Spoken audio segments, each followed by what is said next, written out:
India nuclear weapon country कब बना? 1964 में जब चाइना ने न्यूक्लियर बॉम्ब टेस्ट करे तो चाइना न्यूक्लियर वेपन कंट्री बन गया।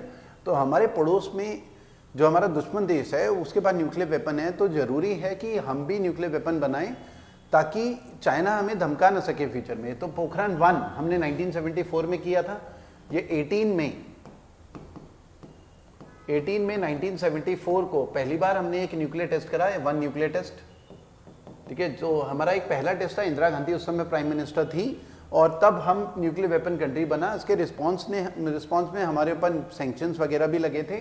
फिर सेकंड जो पोखरण 2 है, हमने जो टेस्ट करा 11 और 13 मई 1998, 11 और 13 मई 1998 को हमने 2 न्यूक्लियर टेस्ट करे। तो इसमें 1 न्यूक्लियर टेस्ट करा, इसमें 2 न्यूक्लियर टेस्ट करें, तो टोटल इंडिया ने 3 न्यूक्लियर टेस्ट करें। तो ये ध्यान रखना है, ऐसा नहीं समझना कि 2 करें, टोटल 3 न्यूक्लियर टेस्ट करें। पोखरण 1 में 1, अब पोखरण 2 में 2 न्यूक्लियर टेस्ट करें, 11 और 13 मई 1998। और इस समय प्राइम मिनिस्टर थे अटल बिहारी वाजपेयी। इस वाले जो पोखरण 1 था, जो न्यूक्लियर टेस्ट था, उसका कोड नेम था स्माइलिंग बुद्धा। जो एग्जाम में क्वेश्चन आते हैं, एक तो smiling Buddha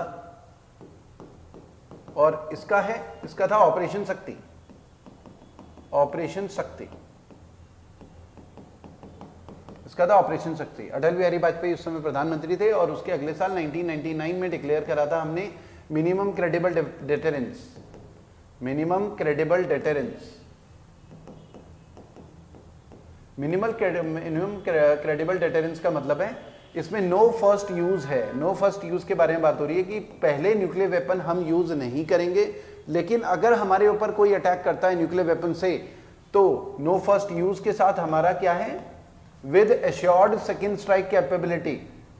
with assured second strike capability, इसका मतलब है कि हम पहले यूज नहीं करेंगे, लेकिन अगर किसी ने हमारे खिलाफ न्यूक्लियर वेपन यूज करा तो हमारे यहाँ से शॉर्ट स्ट्राइक होंगी, वो भी 3 जगह से, पानी से, हवा से, जमीन से, हर तरीके से उनके ऊपर अटैक होगा। तो इंडिया न्यूक्लियर वेपन कंट्री बना 1974 में एक टेस्ट हुआ, 2 टेस्ट 1998 में हुए।